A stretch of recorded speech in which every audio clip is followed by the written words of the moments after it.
오늘 우리에게 주시는 하나님의 말씀은 에베소서 6장 10절에서 20절까지의 말씀입니다. 에베소서 6장 10절에서 20절까지의 말씀입니다. 말씀을 한 절씩 교독하도록 하겠습니다. 끝으로 너희가 주 안에서와 그 힘의 능력으로 강건하여지고 마귀의 관계를 능히 대적하기 위하여 하나님의 전신갑주를 입으라.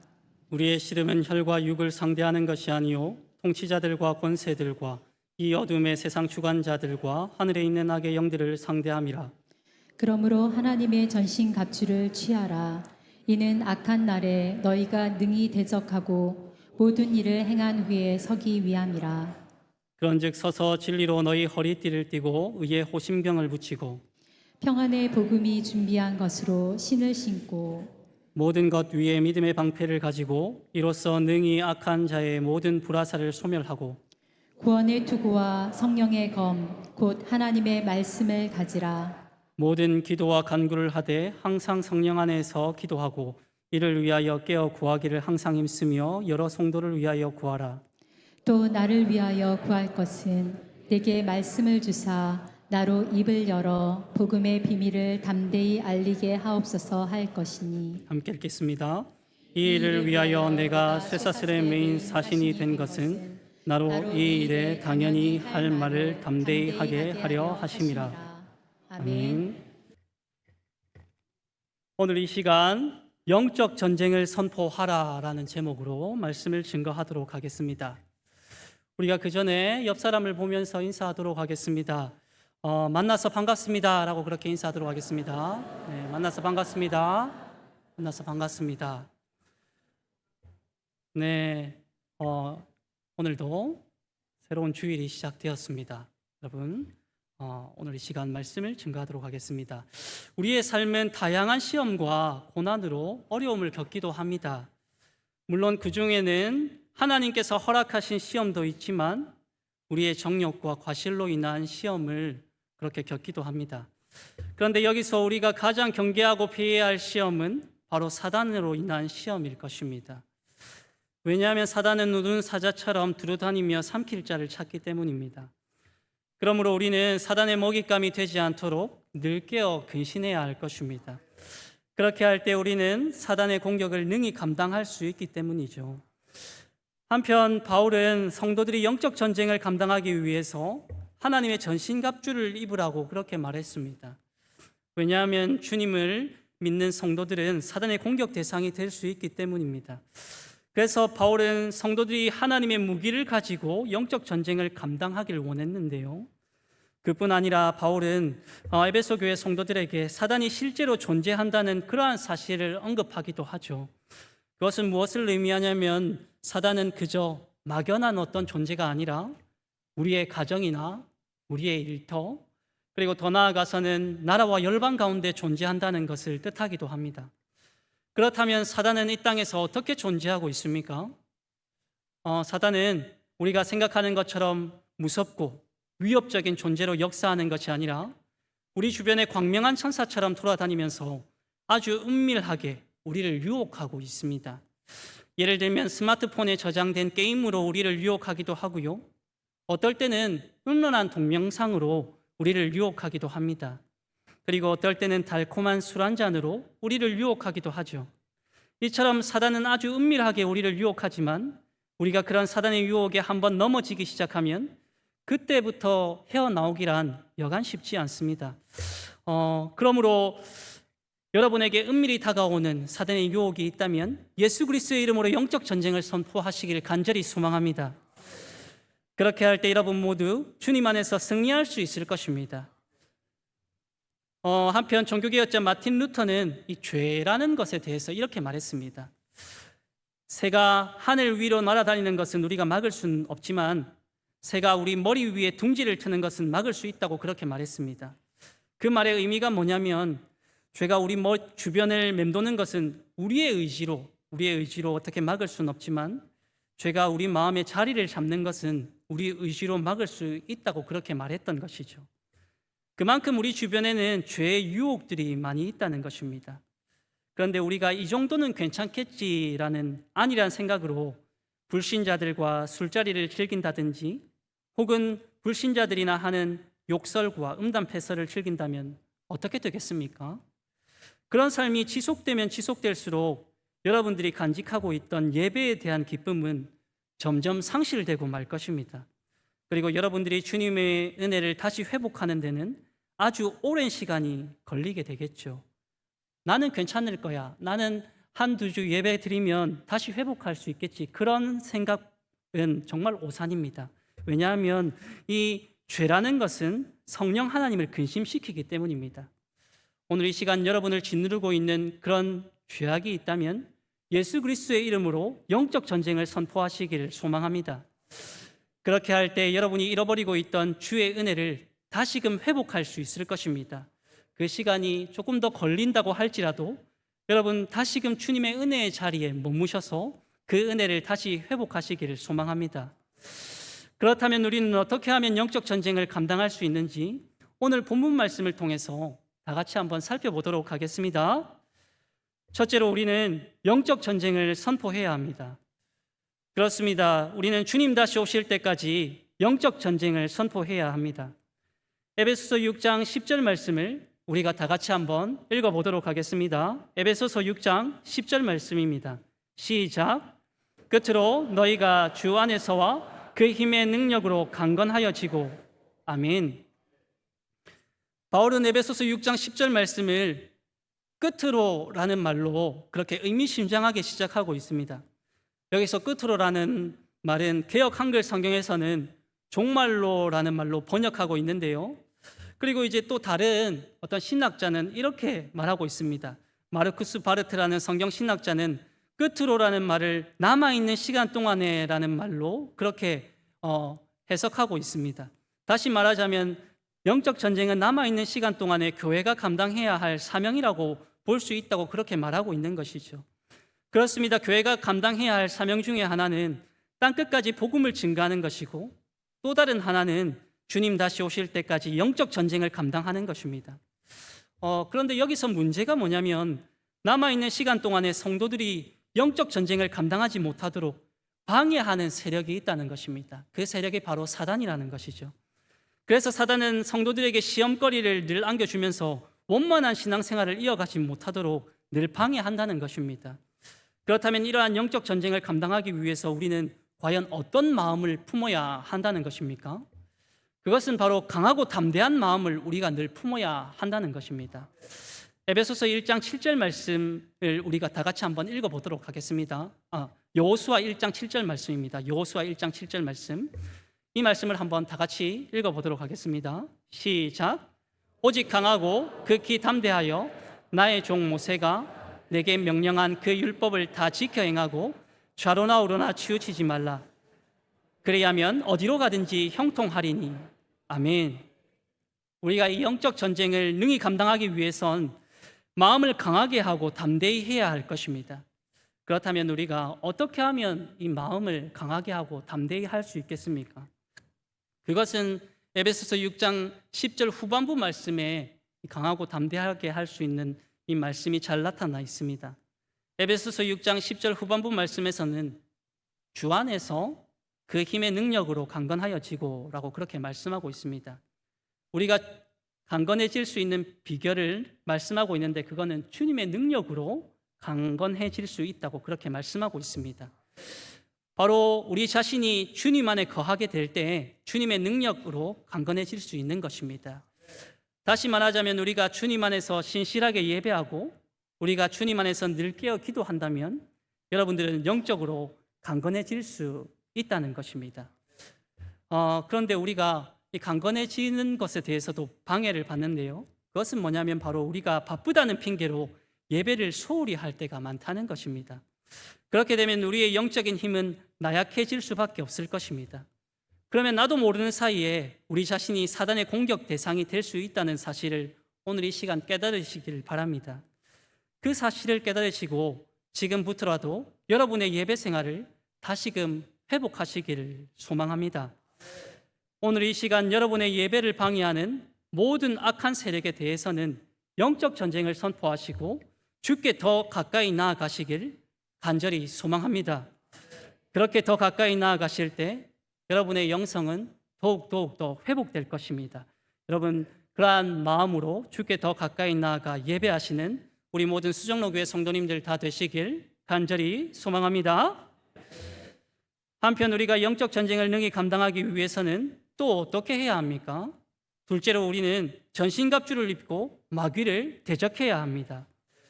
우리가 영적 전쟁을 능히 감당하기 위해서는 하나님의 전신갑주를 입어야 할 것입니다. 에베소서 6장 11절 말씀을 우리가 다 같이 한번 읽어보도록 하겠습니다. 에베소서 6장 11절 말씀입니다. 시작. 마귀의 관계를 능히 대적하기 위하여 하나님의 전신갑주를 입으라. 아멘. 여기서 하나님의 전신갑주의 사전적인 의미는 이 중무장한 보병이 전투 장비를 갖춰 입은 그런 상태를 의미합니다. 다시 말하자면 성도들이 하나님의 전신갑주를 입었다는 것은 이제 영적 전쟁을 치를 준비를 다 마쳤다는 그런 뜻을 의미하는 것입니다. 여기서 영적 전쟁을 마친 성도들이 그 전에 먼저 숙지해야 할 사항이 있는데요. 그것은 바로 우리의 대적이 누구인가 하는 것에 대해서 숙지해야 할 것입니다. 예를 들면 군인들이 전쟁에 나갈 채비를 다 마친 뒤에 적군이 누구인지 알아야 하듯이 우리 성도들도 대적이 누구인지 분명하게 알아야 할 것입니다. 그에 대해서 에베소 6장 12절 말씀에서는 이 대적을 악한 영들이라고 그렇게 말씀하고 있습니다. 그래서 우리가 에베소 6장 12절 말씀에서는 뭐라고 말씀하고 있는지 한번 다 같이 한번 읽어보도록 하겠습니다. 시작. 우리의 씨름은 혈과 육을 상대하는 것이 아니요 통치자들과 권세들과 이 어둠의 세상 주관자들과 하늘에 있는 악의 영들을 상대함이라. 아멘. 사도 바울은 우리가 싸워야 할 대상을 이 어둠의 세상 주관자들과 하늘에 있는 악의 영들이라고 분명하게 밝히고 있습니다. 사도 바울은 성도들의 적을 사단이라고 그렇게 분명하게 말하고 있는 것이죠. 그렇습니다. 우리는 감정을 상하게 한 성도들, 그리고 또한 감정을 상하게 한 어떤 이들에 대해서 대적이라고 오해하기도 하지만 사도 바울은 우리가 싸워야 할 대상에 대해서 분명하게 말씀하고 있다는 것입니다. 그래서 우리는 그 싸워야 할 대상을 우리에게 상처 준 사람이나 우리의 마음을 어렵게 했던 사람이나 혹은 우리의 연약함이라고 그렇게 말하고 있지 않습니다. 그렇다면 우리가 싸워야 할 대상을 누구라고 이 사도 바울은 밝히고 있습니까? 바로 우리가 싸워야 할 대상을 누구라고 말하고 있냐면 바로 하늘에 있는 악한 영들이라고 그렇게 말씀하고 있습니다. 우리가 그 사실을 기억하고 영적 전쟁에 임한다면 우리는 그 영적 전쟁에서 승리하게 될 줄로 믿습니다.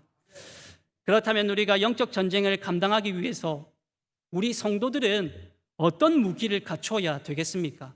그에 대해서도 에베소서 6장에서는 계속해서 이 무기에 대해서도 말씀하고 있습니다. 6장 14절에서 17절 말씀을 다 같이 한번 읽어보도록 하겠습니다. 시작. 그런즉 서서 진리로 너희 허리띠를 띠고 의의 호심경을 붙이고 평안의 복음이 준비한 것으로 신을 신고 모든 것에 믿음의 방패를 가지고 이로써 악한 자의 모든 불화살을 소멸하고 구원의 투구와 성령의 검 곧 하나님의 말씀을 가지라. 아멘. 우리가 영적 전쟁을 감당하기 위해서 갖추어야 할 이 무기에 대해서 한 6가지로 언급하고 있는데요. 제가 그 부분에 대해서 한 3가지로 그렇게 묶어서 한번 말씀드리도록 하겠습니다. 우리가 영적 전쟁을 감당하기 위해서 갖추어야 할 첫 번째 무기는 바로 진리의 허리띠입니다. 그 당시 로마군이 전쟁에 나설 때 군인들은 허리에 띠를 차고 전쟁에 나섰습니다. 그 띠는 병사들의 갑옷이 흘러내리지 않도록 단단하게 묶어주는 그런 역할을 감당했었는데요. 그 띠는 우리 삶에서 어떤 역할을 하냐면 우리의 인생이 힘들 때 이제 신앙이 흔들리지 않도록 중심을 잡아주는 그런 역할을 감당했었습니다. 그래서 우리는 진리의 띠를 붙들고 고난 중에도 하나님의 말씀을 의지하는 그런 삶을 살아야 할 것입니다. 그것이 진리의 허리띠의 역할인 것이죠. 그렇게 할 때 우리는 영적 전쟁을 잘 감당할 수 있을 것입니다. 또한 우리가 영적 전쟁을 감당하기 위해서 갖추어야 할 두 번째 무기는 바로 믿음입니다. 그 당시 로마군이 전쟁에 나설 때 군인들은 목숨과 직결되는 곳을 보호하기 위해서 노스로 제작된 호심경을 가슴에 착용했습니다. 그뿐 아니라 자신의 머리를 보호하기 위해서 투구를 썼으며 적의 공격으로부터 몸을 보호하기 위해서 저마다 이제 방패를 들었습니다. 그것은 모두 다 방어용 무기인데요. 이처럼 사도 바울은 우리가 영적 전쟁을 감당하기 위해서 적군의 불화살로부터 자신을 보호할 수 있는 방어용 무기가 필요하다고 그렇게 말했습니다. 굉장히 강조했던 것이죠. 그 방어용 무기가 뭐냐면 바로 예수 그리스도를 믿는 믿음입니다. 우리가 예수 그리스도를 믿는 믿음을 가지고 영적 전쟁을 감당한다면 하나님께서는 우리에게 믿음과 직결되는 그 의의 호심경과 구원의 투구, 그리고 믿음의 방패를 허락하신다는 것입니다. 이 의의 호심경, 구원의 투구, 그리고 믿음의 방패, 이 모두가 바로 믿음과 직결된다는 것이죠. 그러므로 여러분 모두 하나님께 구원받은 백성이라는 그 사실을 믿으시고 사단으로부터 날아오는 모든 불화살을 이 믿음으로 다 막아내시기를 소망합니다. 지금 이 순간에도 사단은 계속해서 우리를 공격하기 위해서 이 불화살을 계속해서 우리에게 퍼붓고 있습니다.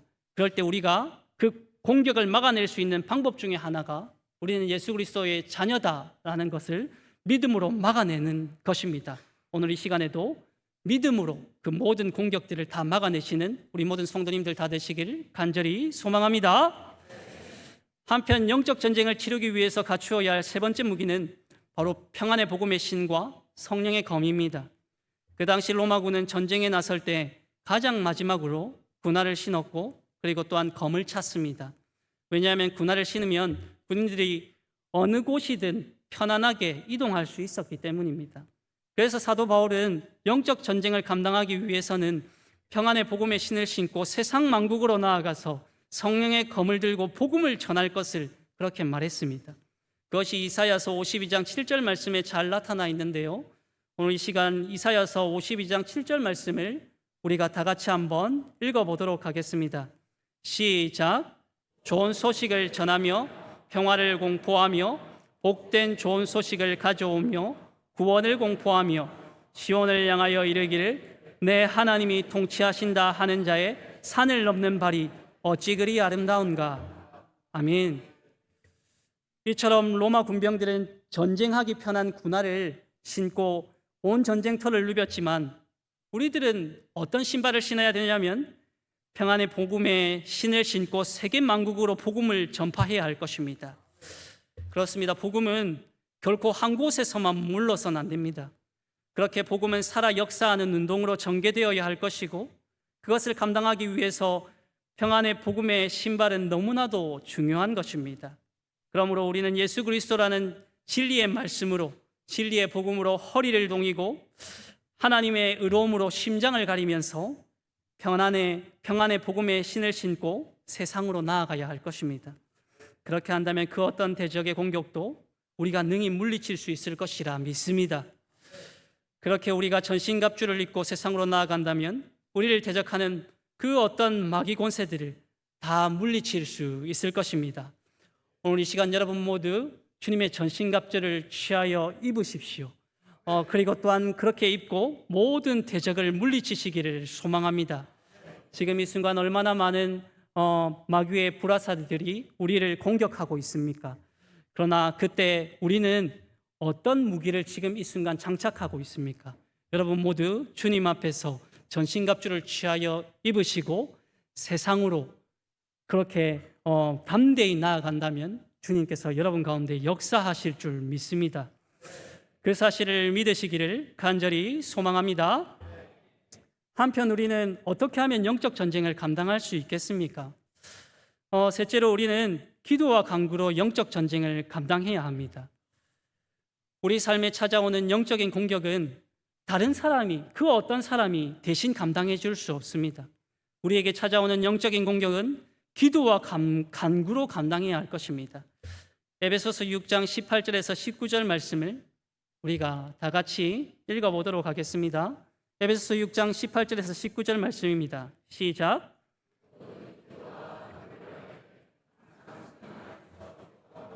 이를 위하여 깨어 구하기를 항상 힘쓰며 여러 성도를 위하여 구하라. 또 나를 위하여 구할 것은 내게 말씀을 주사 나로 입을 열어 복음의 비밀을 담대히 알리게 하옵소서 할 것이니. 아멘. 바울은 먼저 복음의 비밀을 선포하는 말씀 사역자들을 위해서 기도할 것을 강조하고 있습니다. 그렇다면 오늘 본문에 등장하는 말씀 사역자는 과연 누구를 가리키고 있겠습니까? 그는 바로 사도 바울을 가리키고 있습니다. 그것을 우리 수종로 교회로 적용하자면 우리 교회에서 매주 말씀의 꼴을 먹이시는 담임 목사님과 담임 목사님을 돕는 우리 부교역자들을 의미한다고 볼 수 있을 것입니다. 그러므로 우리는 교회에 세워진 말씀 사역자들을 위해서 늘 기도해야 할 것입니다. 왜냐하면 말씀 사역자들은 영적 전쟁의 최전방에 서 있기 때문입니다. 그래서 바울은 에베소 교회 성도들에게 말씀 사역자들이 복음의 비밀을 능히 증가할 수 있도록 기도해달라고 항상 부탁했었습니다. 오늘 이 시간 여러분 모두 우리 교회에서 말씀을 전하시는 담임 목사님을 비롯한 모든 사역자들을 위해서 간절히 기도해 주시기를 소망합니다. 그렇게 할 때 여러분에게 하나님의 은혜가 흘러가게 될 줄 믿습니다. 그 말씀의 꼴을 먹고 그리고 또한 그 은혜를 누리시는 그러한 성도님들 다 되시기를 간절히 소망합니다. 한편 바울은 에베소 교회 성도들을 위해서 기도할 것을 당부했습니다. 그것은 오늘 살아가는 여러분들도 마찬가지입니다. 여러분들이 먼저 주님 안에서 깨어있지 않으면 안 된다는 것이죠. 그래서 주님은 여러분 자신을 위해서도 기도하기를 원했습니다. 우리가 기도해야 되는 이유가 무엇입니까? 우리가 기도해야 되는 이유는 우리가 정답을 알지 못하기 때문입니다. 우리가 답을 다 안다면 기도할 필요가 기도해야 되는 이유가 무엇입니까? 바로 우리가 기도할 이유는 없는 것이죠. 우리가 기도해야 되고 그리고 우리가 간구해야 되는 이유는 하나님께서 그 답을 다 아시기 때문입니다. 그렇기 때문에 우리는 주님 앞에 엎드릴 수밖에 없는 것이고 우리는 하나님 앞에 기도할 수밖에 없는 것입니다. 오늘 이 시간 여러분에게 기도의 제목이 있다면 주님 앞에 간구하셔서 주님 앞에 그 응답을 받으시기를 소망합니다. 그렇게 할 때 주님께서는 여러분에게 응답하실 것이며 하나님께서 여러분에게 역사하실 것입니다. 여러분 그 사실을 믿으시기를 소망합니다. 여러분의 마음이 너무나도 메말라 있습니까? 그렇다면 그 메마른 심령을 기도로 채우시기를 소망합니다. 여러분이 먼저 그 메마른 심령을 채워야지 하나님 앞에 더 큰 기도를 할 수 있는 것입니다. 그렇게 여러분 자신을 위해서 먼저 기도하시기를 소망합니다. 그때 주님께서는 여러분의 기도를 외면치 않으시고 주님께서 여러분에게 놀랍게 역사하실 것입니다. 그렇다면 오늘 이 시간 여러분의 기도 제목은 무엇이 있습니까? 혹시 점점 커져가는 질병으로 고통받는 성도가 이 자리 가운데 앉아 계십니까? 혹은 계획했던 일들이 잘 풀리지 않아서 고민하는 성도가 이 자리 가운데 계십니까? 아니면 신앙의 고민들이 아직 해결되지 않아서 아직도 답을 찾지 못하고 그렇게 방황하는 성도들이 혹시 이 자리 가운데 앉아 계십니까? 그런 분들은 오늘 이 시간 주님께 기도와 간구로 여러분의 당면한 문제들을 하나님 앞에 아뢰시기를 소망합니다. 그렇게 할 때 주님께서 여러분의 그 기도를 들으시고 그 기도에 역사하실 것이며 응답해 주실 것입니다. 여러분 기도에 신실하게 응답하시는 하나님을 오늘 이 시간 붙드시기를 소망합니다. 이제 여러분에게 기도에 관한 책을 하나 소개하고자 합니다. 그 책은 지난 2008년 밀로우 크릭 교회를 담임하고 있던 빌 하이벨스 목사님이 저술했던 책인데요. 그 책의 제목은 이렇습니다. 너무 바빠서 기도합니다 라는 그런 어떤 책입니다. 이 책의 내용을 잠깐 소개하자면 바로 이런 내용인데요. 많은 그리스도인들이 일상이 바쁘다는 핑계로 하나님께 기도하는 시간을 포기하며 살아간다는 것입니다. 이에 대해 빌 하이벨스 목사님은 그런 현대인들에게 뭐라고 말했냐면 바쁘면 바쁠수록 하나님께 기도하면서 그분의 뜻을 구하라고 그렇게 말했습니다. 그런 부분에 수많은 성도들이 공감했는데요. 그것은 어찌 보면 우리도 일상이 바쁘다는 핑계로 하나님께 기도하는 시간을 포기하면서 그렇게 살아가고 있는지도 모르겠습니다. 이 부분에 우리들도 공감하는 대목이죠. 그래서 우리도 바쁘면 바쁠수록 하나님께 기도해야 할 것입니다. 어쩌면 지금 이 순간에도 영적인 공격들이 바로 우리들에게도 당면에 있는 그런 과제가 아닐까 여겨집니다. 그럴수록 우리는 그 부분에 대해서 기도하며 하나님 앞에 간구할 때 주님께서 우리의 기도를 들어주신다는 그 사실을 오늘 이 시간 꼭 기억하시기를 소망합니다. 여러분, 이제 말씀을 마무리하도록 하겠습니다. 사단은 끊임없이 우리를 공격하기 위해서 언제나 우리의 영적인 빈틈을 노리고 있습니다. 때로는 생각의 빈틈을 노리기도 하고 우리의 가치관의 빈틈을 노리기도 하며 우리의 연약함의 빈틈을 노리기도 합니다. 그런 상황 속에서 우리가 의지해야 할 분이 누구냐면 바로 오직 예수 그리스도시라는 것입니다. 오늘 이 시간 예수 그리스도의 그 이름으로, 그 이름만을 의지하면서 여러분, 남은 한 주간, 이번 한 주간 살아가야 할 것입니다. 여러분, 이번 한 주간 그 예수 그리스도의 이름을 선포하면서 그 영적 전쟁을 감당하며 살아갈 때 주님께서는 우리에게 무엇을 허락하겠습니까? 바로 승리를 허락하실 것입니다. 여러분, 그 사실을 기억하시는 우리 모든 수정로교회 성도님들 다 되시길 간절히 소망합니다. 기도하겠습니다. 살아계신 하나님 아버지, 사단은 우주는 사자와 같이 두루다니며 삼킬 자를 찾고 있습니다. 우리가 사단의 먹잇감이 되지 않기 위하여서 하나님의 전신갑주를 취하여 있고 영적 전쟁에서 승리하는 삶을 살아갈 수 있도록 도와주시옵소서. 우리의 한 주간의 삶을 주님께서 지켜 보호하여 주시고 온전히 하나님만 의지하는 믿음의 삶을 살아갈 수 있도록 은혜를 베풀어 주시옵소서. 감사하며 이 모든 것 우리 구주 예수 그리스도의 이름으로 기도드립니다. 아멘.